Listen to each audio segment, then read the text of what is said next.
Hi, and welcome to the second hour of Mindshifters Radio. Today is Monday, September 29th, 2025. And Michael's getting ready to come in, so we'll wait just a second, let him join us. We're glad that you all are with us. And Michael is here, so I'm going to say welcome, Michael. Thank you, dear heart, and welcome, everybody. I'm excited that we're here again, getting to take this conversation to the next level. And they talk about the way that gold is purified; it has to go through the fire. And I am. Some of you got the text I sent out this morning. A few folks I sent it to. What we're going to be talking about today, but. I feel like I've been through with the healing crisis I had last week. I missed last Thursday and Friday show because I didn't have any voice.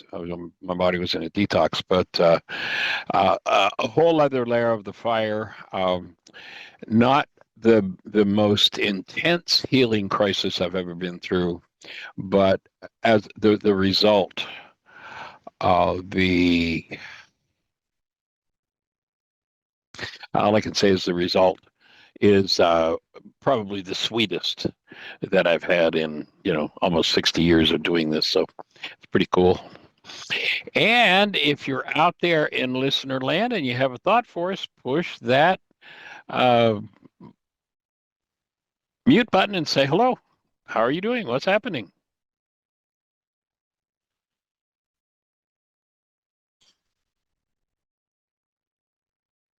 Go ahead, push it. Say hello. Did you say Shawn was with us? I'm not hearing you, Jeanie. I'm not hearing you, Jeanie. You're not coming through. Oh.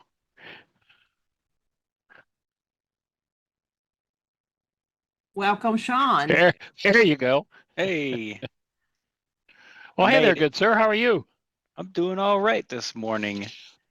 Awesome. Well, I'm glad that last night I just happened to my phone was off, and I just happened to pick it up probably a minute after you texted me. It was like, oh, let's jump on that link, and that was a really sweet happening, wasn't it? I mean, she was so ready. He was so ready.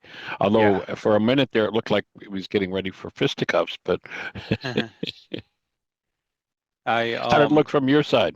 Well, so a few weeks ago, the first time actually that I had joined in with that little group, I was excited, of course, for myself, but then I quickly started to see, okay, there's work to be done, and that work is a capital W.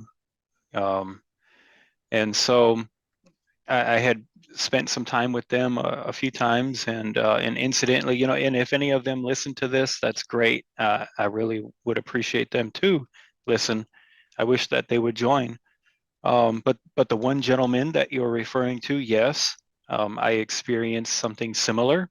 And okay, we just back off and we maybe look for an opportunity to reframe and and move forward. And you literally just, what else do? You allow the space. You allow them to express what they've normally been doing for who knows how many years of that kind of pain and torment. How many generations? Exactly. Yeah.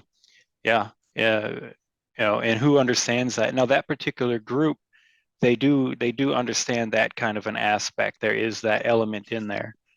So we wouldn't necessarily have to reteach that to them, but reference it, and that's why you mentioned that, and it went over well. But wow, that was, Michael, that was, I just have to say it as it is. That was so beautiful. And for those who don't know, I had joined on a little group, and we were going along, and then all of a sudden there was a particular member who had brought up a question. How come when I try and close my eyes to meditate and become conscious of self, why is it that these traumatic images keep popping up, and it derails me. There's literally Old Testament stories that tell that, how the brain works and such through this other gentleman's work. But um, and I started to kind of entertain it a little bit and move with it some, and then all right, now we're having others pop up with the same issue. I said, let me stop for a second. Do you all mind if I reach out to a friend, an expert in what we need here? I said, your healing, your time is now. This is your night. And so within under 5 minutes, both Jeanie and Michael were on to assist. And wow, I mean, that's an incredible thing. So in short, what happened was we went through a forgiveness sheet process in live time. And there wasn't just the one person who I thought, okay, we're going to get some help for this one person. It was 3 people that were greatly affected. And then the 3, what was it, 2, 3 others that were there. We were active listeners in the participation. So what happened, Michael finally gets to the place where he can ask, okay, now what would be your ideal, not outcome, what would be your ideal question or thing to say to your mother about this such and such traumatic issue? And then she shares it, and he goes, okay, that's what we need to cancel. And so we did that whole process. And it was, and the gentleman who was having a rough time getting settled in about new terminology, the new guy in town, things like that. It finally started to crack for him, and love started to shine through.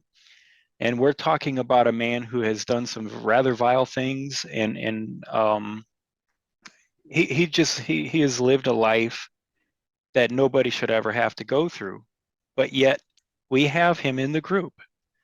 And so yeah, just I'll keep it brief. It was a very beautiful impromptu occurrence. It was life and love, and and I don't know if you heard that. I don't think you weren't on yet, but the host of the group, she was expressing that she wants to start a women's Bible study. I make no comment about it. Michael shows up, they get involved in the work. Now she's got some tools to use for herself before she helps others. And that's why I said it's as beautiful any way you look at it. And actually, my wife Kayla is on. She said, I don't want to show my face. I'll say hi. Hey, But, Kayla, welcome. but she's there. She's listening. So Delighted to connect with you, Kayla. Glad you're here.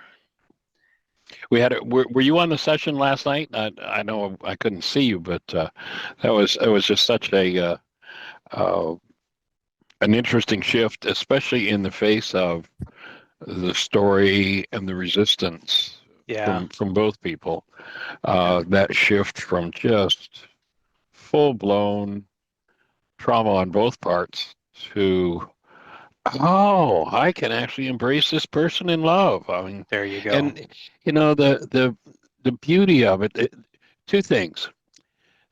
The sadness of it.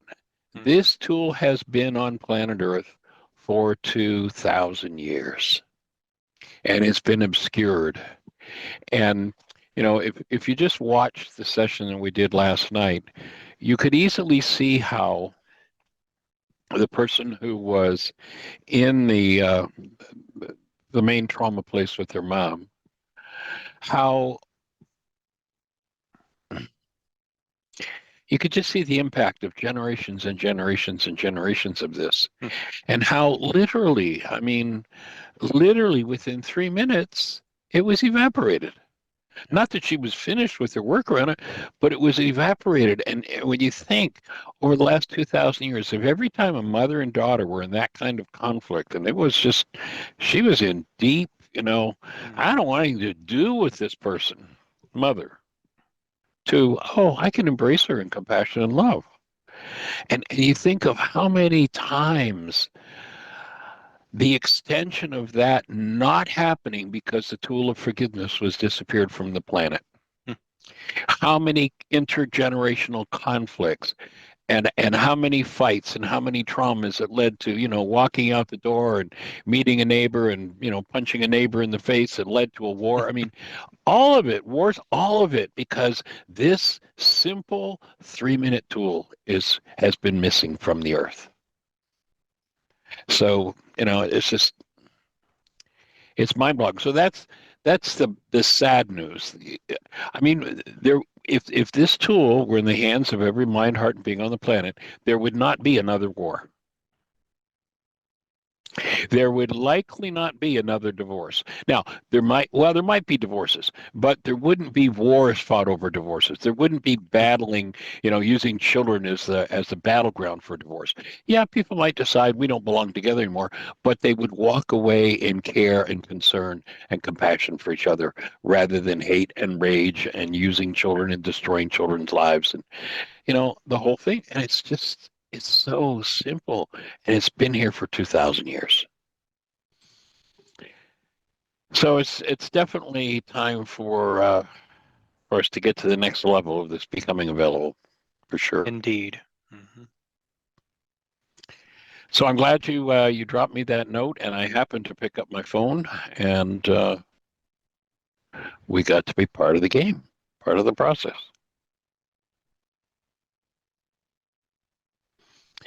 So any other comments or thoughts for you, sir? Not directly, actually. So I'm getting ready to. I'm on vacation for a few days here, and Oh, nice. right. So it's more of like a staycation now. But that's okay. We've got a couple things planned, a little bit of work to do. The honey-do list grows. That's okay. But so I'm getting ready to do the Dr. Tim, Dr. Michael, A Course in Miracle, the Why Again book conversions from 2021. Cool. But I'm just taking a little sabbatical, a little reprieve, if you will, before I engage fully with that again. But in the first one, I think it was that first one, Jeanie was reading the Welcome to Flight 2021. So I got a copy of it, and I have why agained it, if you will. So I can either share it in the chat or send it to you, see what you think, and then have Jeanie read it tomorrow or something, if you would like. But that's about the only other thing I really have pressing, other than get the wife involved a little bit, Kayla, and because she always has good questions, good challenging questions I love it. that she thinks about and asks me in the most inappropriate times when I'm trying to do something. but You mean she gives you opportunities to learn forgiveness? How cool is that? It is. But I absolutely look forward to her questions now, and I've started a little tab of her questions and different things. Truly challenging. Do I really know what I think I know? Right? Do I really have the ability to bring forth what I think I do? It's incredible. But anyhow, so I'll let her tell that if she wants, or say hi to everyone. Cool. Cool. Well, any thoughts for you, Kayla?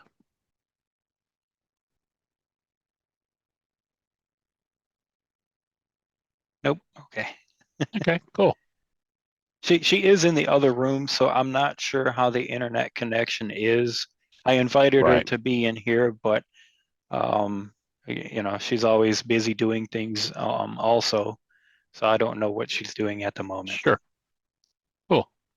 Okay. Yep. Well, then I'm going to jump in unless somebody else has a thought or a question for us. If you do, push that mute button and let's hear what your thought is.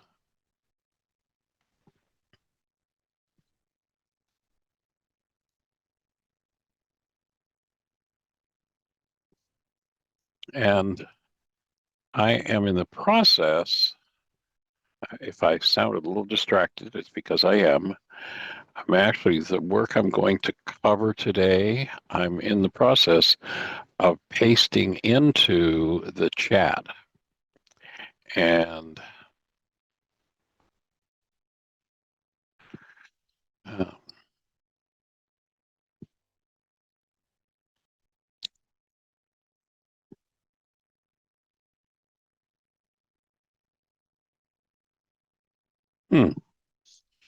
something has gone crazy with my cut and paste. So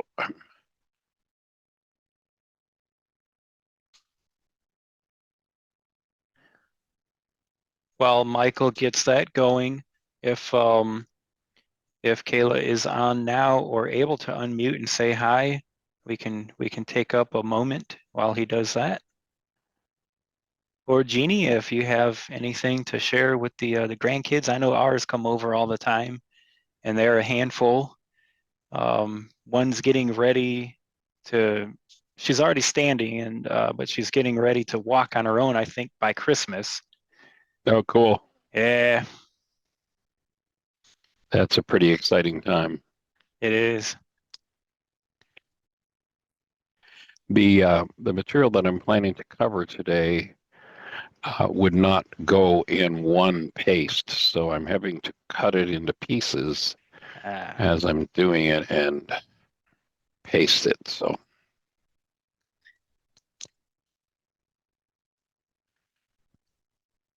I have something. well, This go is for it, young lady. Yeah, this is Sally, and my brother Bill is going to walk the Camino again. He routinely Nice. goes, yeah, he goes to Spain to walk, and he and his wife have done the Camino 3 times, maybe 4. And when they first Awesome. did it, there weren't a lot of people that were doing it, and for Right. some reason, it's become a pilgrimage for him who has no other religious faith. And so yesterday I took my mom to church, and my mom, she's so precious. And she said, now after church, I have an agenda. I want to stop and give your brother a hug because we need to bless his walk on the Camino. And I said, I'm in, I'm in. So we stopped at my brother's house, and my brother answered the door, and he was on the phone with his grandson, Charlie. And my mother is her first and only great grandchild. And so my mother took the FaceTime phone out of my brother's hand. And my brother and I just absolutely went straight to heaven, watching my mother and this grandchild completely lock into a conversation. He's almost 2. And she asked about the ball and the dog, and he was so excited to show great grandma all these things. It was just such a love huddle.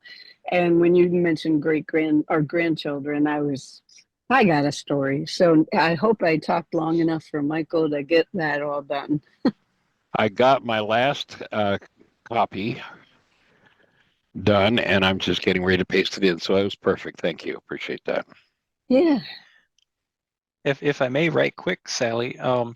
you were on with Dr. Tim. I had posted a comment about if someone might or somebody might post a link for the Course in Miracles group.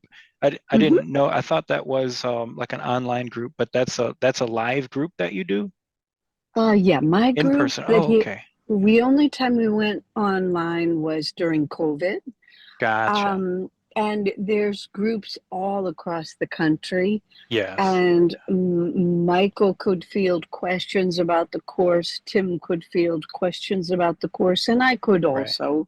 Yeah, we welcome, because the course, when you start to live it, it's Yeah, like any other spiritual walk. It there, I don't see any differences when it comes to truth, and so we'll happily um, create any avenues for you to explore more. perfect. Yeah, I thought it was an online group, but that's all. That's why I had asked. I think Dr. Tim, he read the comments late, I was on my first Dr. Tim show, Michael. Oh, cool. Yeah, so it was neat. He had asked about how I came to the work here, so I shared, and it was a nice opportunity. But then he had asked about, have I ever used the worksheet in a group setting? And no, while I've gone through the flow myself several times. He's right, and actually, Sally shared an even more powerful aspect when you're in a group setting. It causes you to slow down in real time, so you don't rush through it personally, and you get more out of it in a group setting. So it all ties together. But so yeah, that's a tail end of our conversation from the last hour. Oh, nice. Yeah. Awesome. Very cool. And I Well, see, you had posted about Latin and English translations. Is that the last of that section in the chat? yes, I just put the last section in, and it asked the Okay, question, are you ready to do the work? perfect. If And Jeannie it's the last doesn't, section. if Jeannie doesn't copy paste it in, I'll put it in the notes for that video on YouTube. Oh, you don't need to copy all those. Those I've got that in a single document. I'll send it to Jeannie. Okay, perfect. Okay. I was Yeah. just putting it there so that anybody who might want to follow along, it's there in the chat as I discuss it, because it's a fairly simple, complex document that I'm going to work on unfolding. Do a little explanation of where it comes from, and it may take us a day or two to get through it too. Cool. However, I'd like to clear the space if anyone else has any thoughts, questions, answers, ideas. Push that mute button and let's go for it. I see Susan's back with us. Welcome, Susan. Fluick, Susan F., and we're delighted you're here. And Susan B. is here today, too. She's been traveling for a couple of days, but Susan did an awesome job on Sunday afternoon of the Codependence to Interdependence. So welcome back.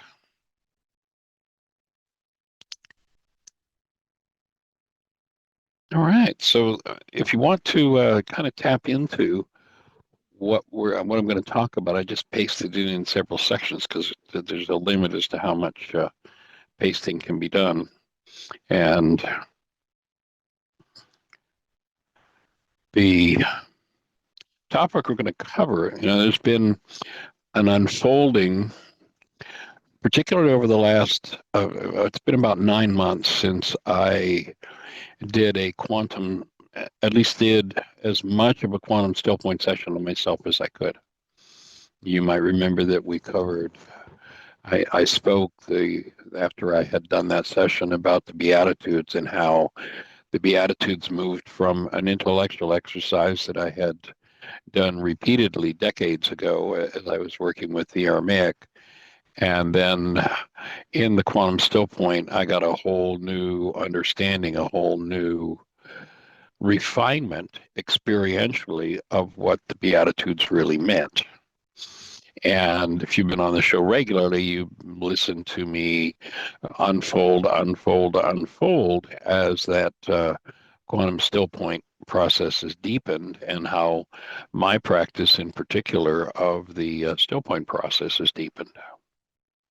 And last week, I missed, pardon me, it's the week before now. I missed both for Thursday and Friday show because I didn't have a voice. I was in a healing crisis, and the result of that healing crisis, one of, golly, I can't count how many I've been through in the last 55 or 60 years since I started to understand from a naturopathic medical point of view just what healing looks like and what the symptoms of healing are. But Sunday morning, we have a monthly Mind Shifters and Still Point Breathing Club that meets, And so we did that this past weekend. And Saturday was a pretty powerful opening with the group we were breathing. And Sunday morning, I did a breath session and came up with a whole download about basically the formula. If you listen to one of the ideas that comes through in the Greek translations, you hear Yeshua saying, "Hey guys, the gate's really narrow. Very few people are going to be that find it." And what I came to understand experientially Sunday morning is that the gate is in your head, literally, physiologically. There is a literal uplink in your head to what the scriptures referred to as a different mind than the mind of the body. You go through the scriptures and it refers to the mind of man. You'll remember that at one point in the scriptures, Yeshua is confronting Peter, who's just whacked at the high priest's servant's head with a sword, trying to kill him. Fortunately, he just cut off his ear. And you'll remember that Yeshua literally calls Peter Satan. And then he defines what he means by Satan. And he's not talking about the dude with the red suit, the tail, and the pitchfork. He literally defines word for word what he means by Satan. He says to Peter, "For you think in the mind of man, carbon-based memory, rather than the plan of God."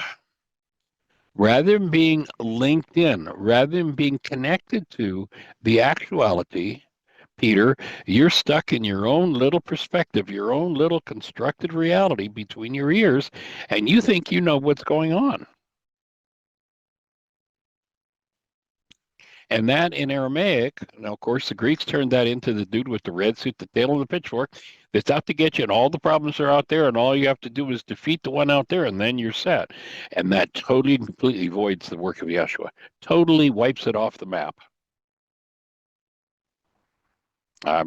For those who perhaps haven't been listening recently, I am working on a new book, and the new book is everything. Here's Yeshua's voice. Everything they told you about me, including my name, that's all Greek to me. And so what I put together is the Aramaic pathway from my own experiential traveling of this path. And I would define this as a gateway. And Jeanie just came in with my grandson, Lincoln, who's now laying beside me, drinking a bottle. And we get to hang out while we're doing the show. So he gets to build the same brain cells as everybody else at 1 year of age. How cool is that? So this would be a description of the gateway that was being spoken of as being narrow from the Aramaic perspective, i.e., as it would have come out of the mouth of Yeshua and out of the mind of Yeshua. They talk about Greek translations of the scriptures. My offering is there is no such thing as a Greek translation of Yeshua's words. There is no such thing as a Latin translation of Yeshua's words. We're starting to approximate some English translations. We're starting to get the idea into the English language, but let's define translation to start with. Translation would be the accurate representation with words of what's firing in the speaker's brain cells. So, for instance, Yeshua speaks about forgiveness, and what's firing in his brain cells is you have a problem inside of you, and you want to go inside yourself, access the root of that problem that's hidden in your own unconscious, and remove it. That would be what is firing in Yeshua's brain cells in the Aramaic language when he talks about forgiveness. When he says, you must remove from your heart the wrongs of your brother, he's not giving you a bleeding heart statement. You must forgive from your heart. He's saying you've got to go into your own unconscious, which would be our modern updated word, or the scriptural rendition of heart would be the unconscious. So he's saying you've got to go into your unconscious and remove what you projected into your brain's image of your brother. With our conversation last night in that session, Shawn, if I were to speak to that young lady, I'd have said, you're going to have to go into your unconscious, and there's a technology for doing that, and remove what you're projecting into your brain's image of your mother. And if you don't do that, you'll be in conflict with your mother forever. So that's kind of the foundation of where we want to go. We're looking to accurately represent what was firing in Yeshua's brain cells. Remember, he said, you've got to have the eyes to see and the ears to hear. Basically saying you've got to have the brain cells that I have, or you can't hear what I'm saying. So the starting point for this formula for living and being from an Aramaic perspective is that we are literally steeped in the energies emanating from the divine. We're marinating in the energy field of the Creator, and that field floods all space and all time. In the scriptures, they spoke of it as, in Him we live, move, and have our being. So we are living in the Creator's energy field. Starting point. And whatever you do, that is always undergirding you. Whatever you do, you can't escape from that. So this energy field embraces each and every one of us eternally. We cannot be cut off from it. And that energy field was loosely called in the ancient Aramaic language the Shekinah. So there's this emanation that we move through in our lives.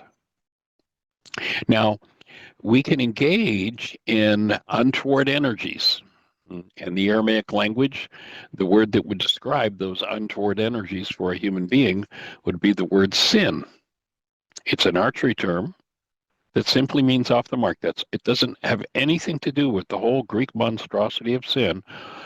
The word out of the Aramaic is, you're on the archery range, you fire at the target, you miss the bullseye, the scorekeeper yells sin. That's all it means. And to take it to the next level, if you were to look at the word evil, it's another archery term. In that case, you didn't just miss the bullseye, you missed the target altogether. That's all the word evil means. So when we're engaged in an energy that's off the mark in us, we literally dull or cut ourselves off from the awareness of Shekinah. And someone who's deeply lost in those untoward energies, quote unquote sin, well, and today we would call that mental illness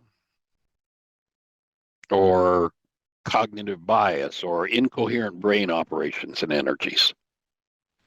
If we're lost in that, we can block fully the impulses and the comfort provided by that from that gift that was given to us by the Creator.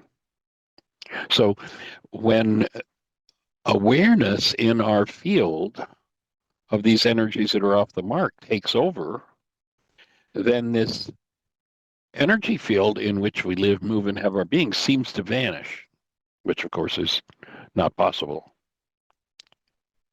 So effectively being disconnected or separated from the Creator's influence, that's the root of the Aramaic idea that the Greeks turned into hell, that the Old English, the Latin translations turned that into hell. They totally misinterpreted it and fabricated this fear-based idea of hell. And you can do the research and there's no such idea in the Aramaic language. The closest to the word hell comes in Aramaic is that outside of Jerusalem, there was a garbage dump that was called the Gehenna. It's actually, I understand today, some fairly upscale, expensive housing now. But back then, It was a place that was always on fire because it's where they burned garbage. And if people didn't, say, for instance, have the money, if they didn't have the wealth to bury a dead relative, then they'd take that dead relative to the Gehenna and burn their body. And that became the foundation of this thing that people are terrorized with called hell, interestingly enough, in the name of a book that well over 300 times warns us away from allowing this sin of fear to even inhabit our minds. And yet this whole fear-based idea is plugged today in the modern world. Yeshua would be appalled to see what's been done with that idea. So in that state where those energetic patterns that don't belong within us, again, could be called mental illness today, awareness of this comforter is blocked because of the noise of that, the incoherent, discordant energies of our own sin. And of course, whatever that energy is, it's removable. That's what forgiveness is about. Now, here's another place where the Greeks turned it totally backward. The Greeks have given us a story. Well, if you're in pain, of course, it's their fault, but you be big about it and you forgive them. My offering is, if you want to actually engage in forgiveness, you will never forgive anyone ever again for anything. You will never even think of forgiving anyone, including yourself. You may choose to do what the Greeks are prompting people to do today, and that is pardon someone or yourself. Somebody does something that's off the wall, maybe illegal, immoral, terrible, awful, evil, ugly, whatever you call it. You might choose to pardon them, but if you had the Aramaic brain cells, you would recognize that the issue that needs to be cleaned up was in your own heart, your own unconscious. You remember that passage where Yeshua says, why are you concerned about or trying to take the speck out of your brother's eye while you have a beam in your own? He's leading us back into our own minds. And the only thing that can block being embraced in this energy field of the Creator are the incoherent and discordant energies of our own actions and behaviors. And they're removable. They're dissolvable. There's a part for us to play in the forgiveness process. And then the breath has to move in you in order for that energy to be unwound, to be undone. You know, that passage where they told us about an unforgivable sin, the denial of the Holy Spirit. If you go back to the Aramaic, what the Greeks have turned into some kind of disembodied spirit being, there was no such concept in the Aramaic. What they were talking about, literally, if you go back to the creation story, it doesn't say God sent out his spirits. The Creator sent out its breath, an intimate, direct connection to life in your physiology. And if you hold your breath, you are in denial of Ruka Kudsha, or what the Greeks called the Holy Spirit. So it came out of a real living process into some kind of intellectual thing. There's this disembodied spirit being. And of course, if you deny this, if you blaspheme against this disembodied spirit being, then you've committed the unforgivable sin. But when you go to the Aramaic, what you realize, it is the action of the breath of the Creator, which is your breath in you, that is the only thing that can move energies in your physiology. And you watch people in trauma holding on to their trauma by holding their breath, which is the denial of Ruka Kudsha, the denial of what the Greeks called the Holy Spirit. So there's no unforgivable sin, but if we won't engage in the power that moves the energetic patterns that are off base, then we're stuck in unforgiveness. There's another major turnaround that happened there. So the denial, the holding of the breath, literally stops the movement of energy and locks it in on a tissue level. And forgiveness is all about cleaning out these untoward energies which cut us off.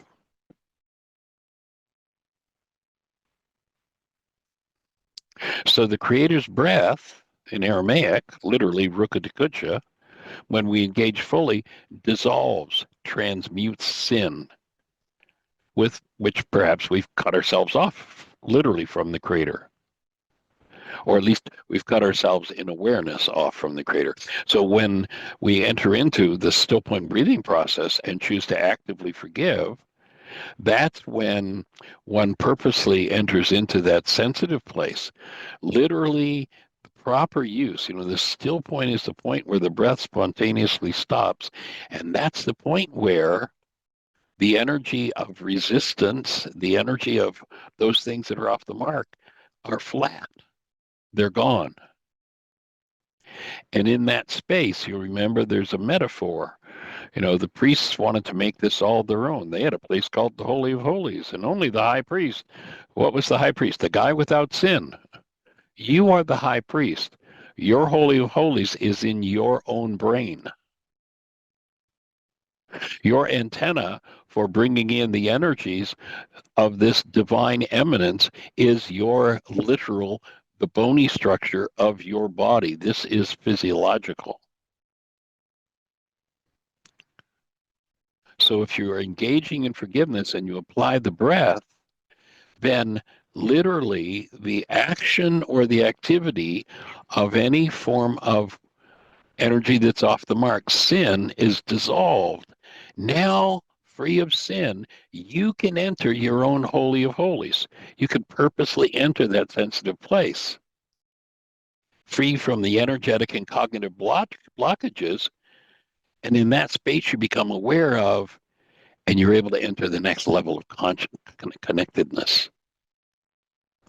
And in that space, supported by the Shekinah, which is then experienced as this indwelling presence or the comforter,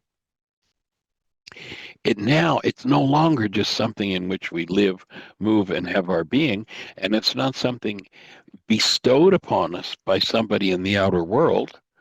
Although Yeshua demonstrated, if you go back and you listen, the Greeks did get this piece right. What did they say? He breathed on them and said, receive, engage your breath. Now, again, the Greeks bastardized that and turned that into the Holy Spirit.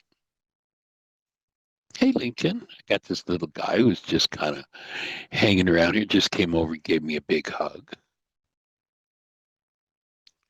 So once you are at that still point, once you're at the point where the breath spontaneously stops, the energetic movement of any energy that's off the mark is dissolved, then you're at the next level of sensitivity. This is where the gate is that he said, if you will find it, it's hard to find. And that's why I'm laying this out as, here's the pathway, here's how to go there. So now this energy field in which we live, move, and have our being becomes active on a whole other level.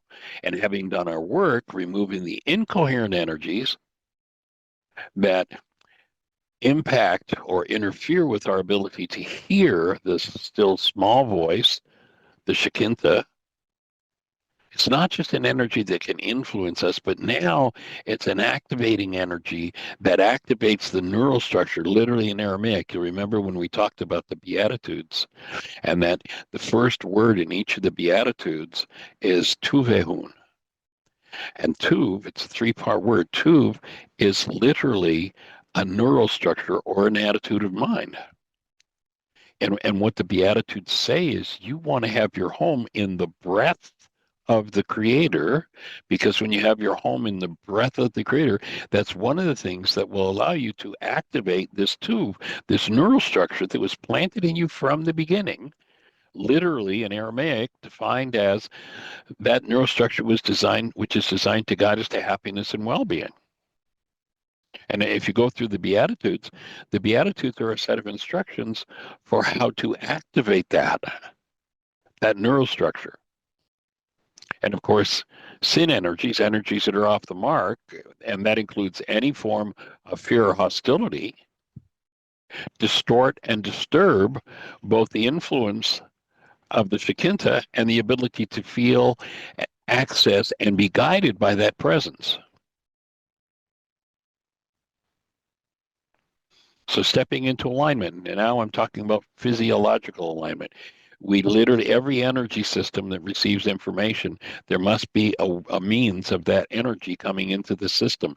The bony structure of your body, this is again physical, the bony structure of your body is how it gets into you. That's where they talked about the laying on of hands. It was about restructuring the antenna so we were back in alignment. And in full alignment, there's a full complement of that energy emanating from the divine that flows through us and flushes or washes out which does not belong. So when we're aligned and that still point is reached where those energies of quote unquote sin are no longer active in any way, shape, or form, you're allowed to enter the Holy of Holies. This was my experience on Sunday. First time in my life. I got it. There's the gateway. The Holy of Holies is not in a building controlled by priests, but it's in your own temple. And we can connect to that.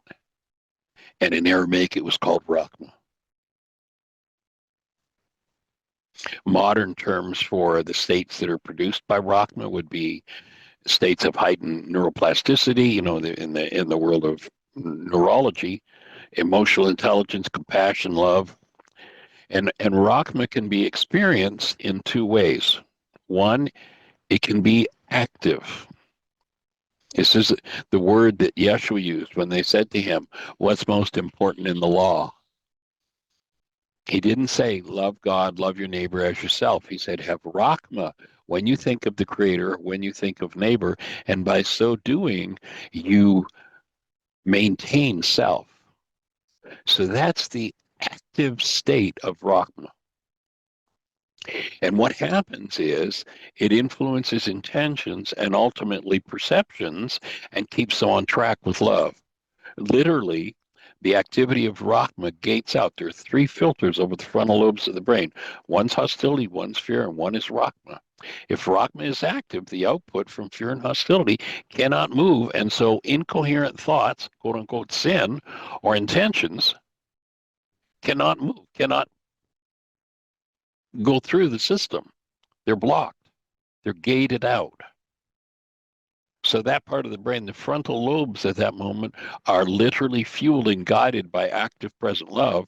And when that's open, instead of having to go to carbon-based memory, the mind of man for our awareness, we get to go directly to revelation, where we're designed to live.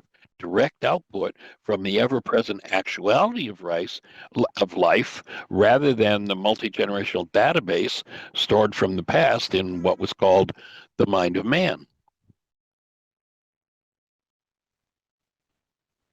This is the state I would offer that Einstein said that he did his work from. He said his work was 90% intuition and only 10% intellect. He was talking about this being linked into this interface. So one aspect, Rahma, can be active, and then the other, if you're aware and you tap in and you go into your own Holy of Holies, then you can connect up through Rahma. And that interface is literally, physiologically, what was described as how to access the mind of Christ in us. So when Rahma is active, all energies of disconnection, quote unquote sin, are blocked from activity in the frontal lobes of the brain. This activates a second corresponding filter, which was called Kuba in Aramaic. And there aren't even words for this in the English language or any of, Greek, Latin, any of the derivative languages. There is no such concept. So not only was the gate narrow back then in Aramaic, but there aren't even words to describe how to even approach the gate in the English language. There's nowhere on the planet you'll find this that I know of. So Rahma activates a corresponding filter Kuba over perception, and now carbon-based memory, what was called the mind of man, also stays on track with love. Instead of its hostility and fear-based content running our minds, when Rockman and Kuba are active, you'll remember they said perfect love casts out fear. What is perfect love? In Aramaic, it's Rachma and Kuba. So now the mind is on track with love. At that point, all perceptual output from the human mind, from this carbon-based memory system, is based in love. The mind of man in us is now at its highest and best. How do you describe that highest and best? Well, read Matthew 11:11. Here's Yeshua's talking about this state, and he tells us the one person he knows who's achieved it. So Matthew 11:11, he says about John the Baptist, truly I say to you, there has not risen on those born of women, that is, Rockma active but still functioning from the flesh-based mind of man. So what he's telling us here is John the Baptist is functioning out of still his flesh-based mind, but it's coming through Rockma. So he says, this guy is the top drawer. Truly I say to you, there's not risen among those born of women one greater than John the Baptizer. But the one who is least in the kingdom of heaven, i.e. the connected ones, is greater than he is. So the very lowest, he's fine. We're having fun. He's just kicking me a little bit here. Talking about my grandson. So what this passage does, if you have the eyes to see and the ears to hear, is it tells you that there is a high level of functioning for carbon-based memory, for perception. And that's the flesh-based mind, the body's mind. And if Rockman is active, then you can live at the level of John the Baptist, and everybody, admire, went, wow, look at this guy. This guy is great. But then he says, he's nothing. If you're talking about having actually linked into the interface and had access to the mind that I'm trying to bring to you, the mind that I'm using. And that's what he's bringing, is that mind of Christ. So here's the invitation for those who have the eyes to see and the ears to hear, to go to the next level, rather than being limited to the top operations of the mind of man, those among those born of women. That's what he's saying. He's referring to the mind of man, carbon-based memory, as Shawn was, when we're actually linked by Robin, we actually plug that interface in. And that's something you have to build the brain cells for and do. There is a work to be done. So rather than just Rockman being active, you're actually connected physiologically through this interface in the Holy of Holies in your own temple. And there, Ruka Dekucha, the Creator's breath is active, and you have access from the actuality, from what was called the kingdom. You have, rather than, there's some Harvard research that tells us that in a time frame where 10,000 brain cells are firing, this is lab stats, they've got somebody hook up to electrodes, and they're measuring brain cell firings. And in a time frame where 10,000 brain cells are firing, the max amount of data that goes into conscious awareness is 9 bits. And we refer to that metaphorically as the 9-bit mind. And so that's all that's available in the flesh-based mind, or that's the screen. And there's 10,000 units of electrical activity in that time frame, and only 9 bits get into awareness. And if Rockma is active in you, then all of that's going to be based on love. That's going to be your highest and best guidance system you're ever going to get from your physical mind, your quote-unquote body's mind. But then, if you link in, instead of, and that, the time frame, by the way, for that research from Harvard goes way back in the 50s. It's never been nobody's ever shown anything that goes against that piece of research. It's the most quoted research in all of psychological history. In that time frame, which is about a 25th of a second, 9 bits of information available in the perceptual system, 10,000 brain cells firing. It's been estimated in that same time frame that the actuality is perhaps as much as 20 trillion bits of data. So this gateway, this interface hooked up, means that you've opened the gateway to move out of the flesh-based mind to go beyond the mind of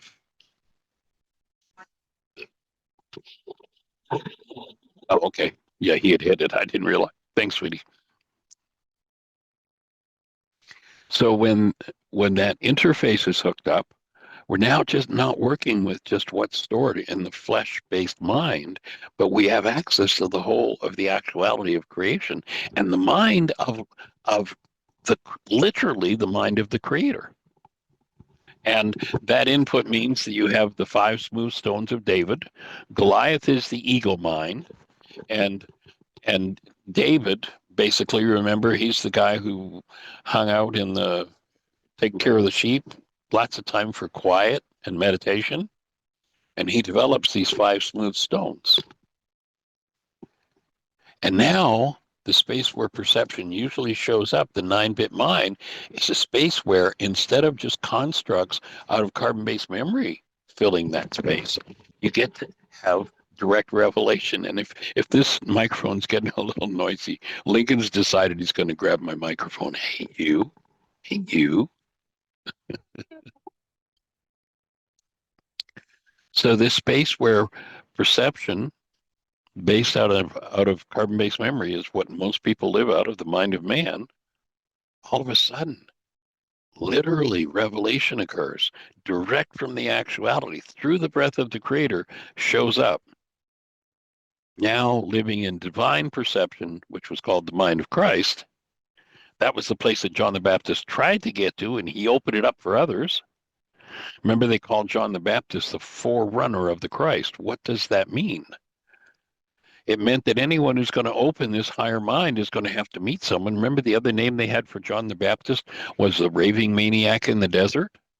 You're going to have to run into the person who can resonate your unconscious raving mind and bring it up for you. That's John the Baptist. Now, there were 2 skills that John the Baptist had not developed. He played that role for the king and queen, you'll remember. He told them about their errors. They lived in block to truth and weren't interested. When someone who's not interested in truth has their errors pointed out to them, then what happens is their stress goes up when truth shows up. And what do? They want to take off the head of whoever's handy. So John had not learned when to duck and when to hold the mirror up, and he lost his head.